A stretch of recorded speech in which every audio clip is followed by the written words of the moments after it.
Guia Panorâmico Bíblico do Antigo Testamento. O livro de Josué. Uma reflexão espiritual. Vídeo 8.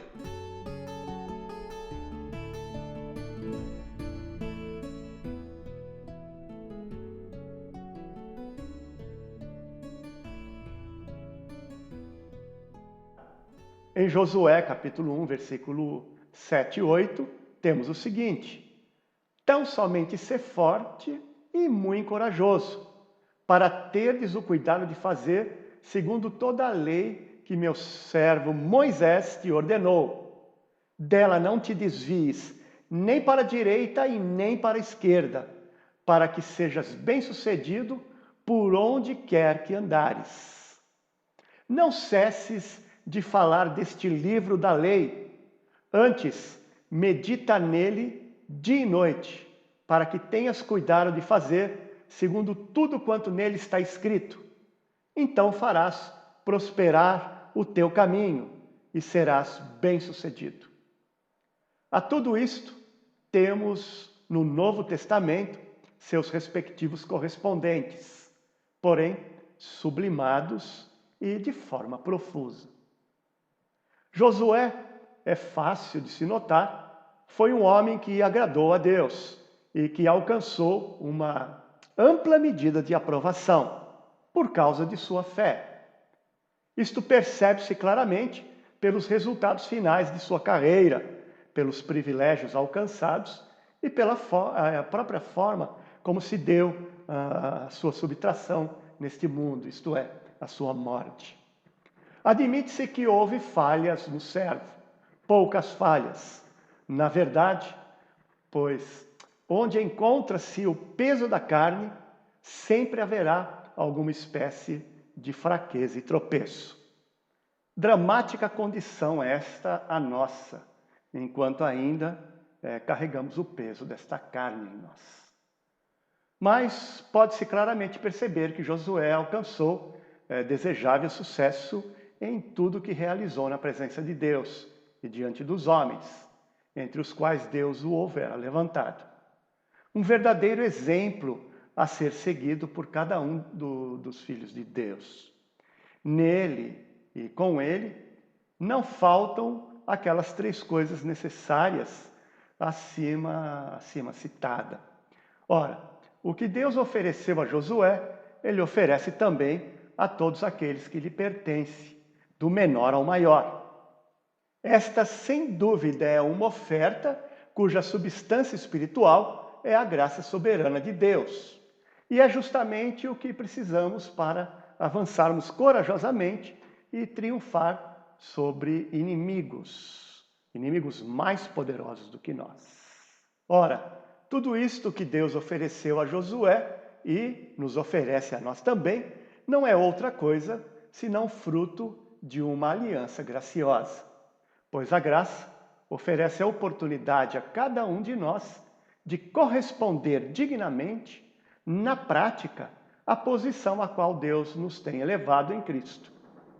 Josué capítulo 1, versículo 5 diz o seguinte: ninguém te poderá resistir todos os dias da tua vida, como fui com o meu servo Moisés, assim serei contigo. Não te deixarei, nem te desampararei.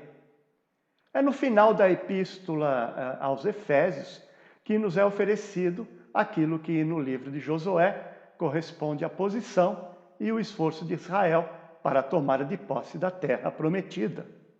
O Jordão, primeiro obstáculo encontrado por Josué e Israel na jornada em direção à terra prometida, representa a morte, mas a morte de Jesus Cristo para o pecado, o que corresponde à nossa própria morte com Cristo para o pecado.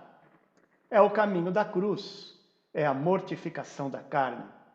E não se poderá encontrar em todo o Novo Testamento expressão doutrinal mais completa acerca de tudo isso, senão em Romanos capítulo 6.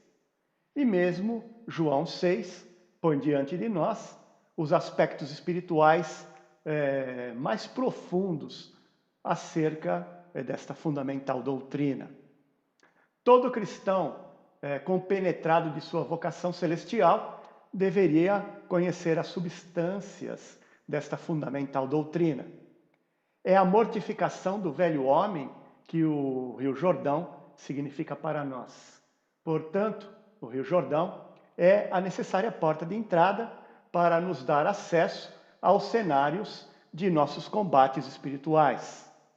E neste caráter, isto é, quanto aos nossos combates espirituais contra as hordas malignas nos lugares celestiais, é principalmente a epístola aos Filipenses, não deixando de fora boa parte das instruções encontradas na epístola aos Colossenses, que nos darão mais diretamente as realidades espirituais correspondentes aos combates empreendidos por Israel, como que estando já dentro do território de sua herança. A importância de se estudar Josué encontra-se principalmente na necessidade de resgatar e trazer novamente à luz todas estas verdades e nos pôr em vívida relação com todas elas. Mente, consciência e coração precisam serem despertados para estes fatos espirituais, principalmente nos cristãos de hoje em dia, que há muito têm andado adormecidos para estas verdades cruciais. Se estamos mortos e ressuscitados em Cristo, não é para o descanso, para o entretenimento, para o desfruto das coisas desta vida, para o gozo dos regalos desta região transitória de nossas peregrinações. Antes, o estamos para o maior conflito de todos os conflitos que já houveram no universo. Procurem não esquecer, não somos cidadãos deste mundo, mas buscamos e rumamos para a nossa pátria celestial e para os interesses desta nossa pátria. Em Hebreus, capítulo 11, versículo 8 a 10, ouvimos o seguinte: pela fé, Abraão, quando chamado, obedeceu a fim de ir para um lugar que deveria receber por herança, e partiu, sem saber onde ia.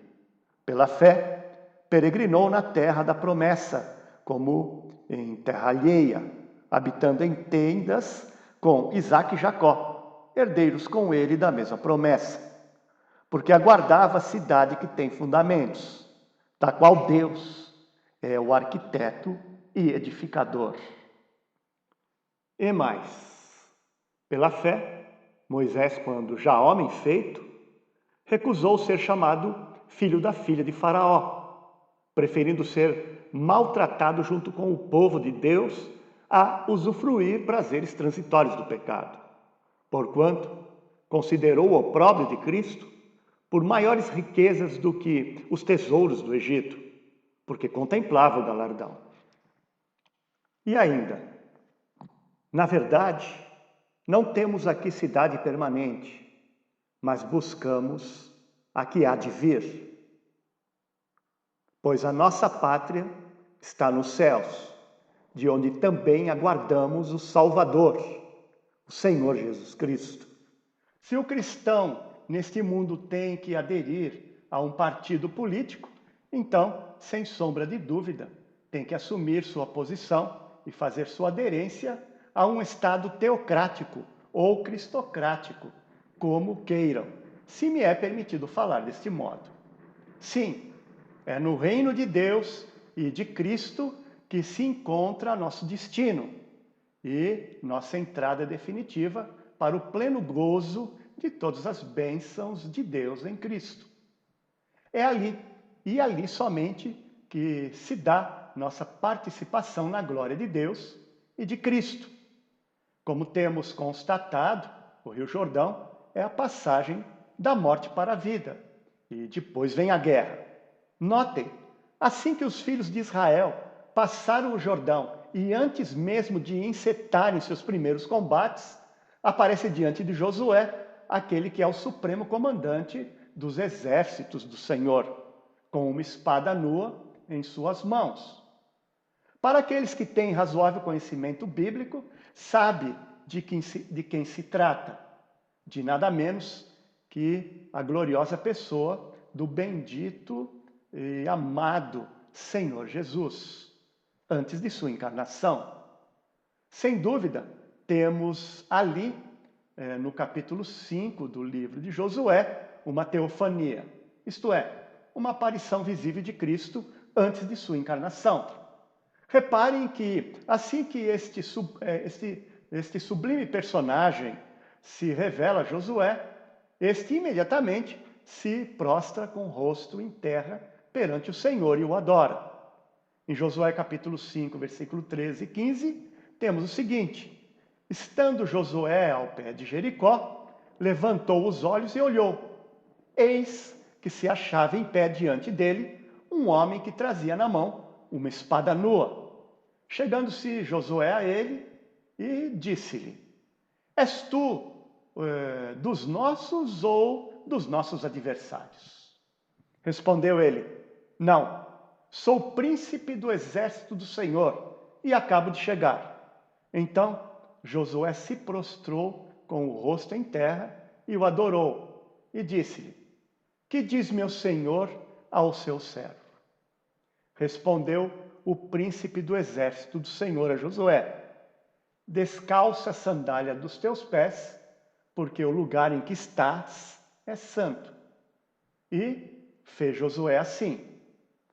O Senhor vem e se coloca diante de Josué. E como vem o Senhor? Vem com uma espada desembainhada e nua em sua mão. Por que vem o Senhor manifestar-se a Josué desta forma, isto é, com uma espada nua em suas mãos? E notem, isto ocorre poucos momentos antes de iniciar os primeiros combates que Josué e Israel teriam que enfrentar. Penso, isto fez o Senhor para demonstrar a todos aqueles que lhe pertencem e estão juntamente com ele engajados nestes combates, que em primeiro lugar, estamos em guerra. Em segundo, que ele é aquele que, acima de tudo e de todos, está lutando as guerras do Senhor. E em terceiro, é que é ele que nestes combates encontra-se em pessoa na vanguarda de todo o seu povo e que avança de triunfo em triunfo, juntamente com o seu povo, para conduzi-los à vitória final. Isto deveria calar fundo em nossos corações e nos conscientizar, de uma vez por todas, qual é a verdadeira posição que o cristão autêntico deve tomar enquanto ainda neste mundo. Qual seja a de um soldado arregimentado por Cristo para a maior de todas as guerras do universo.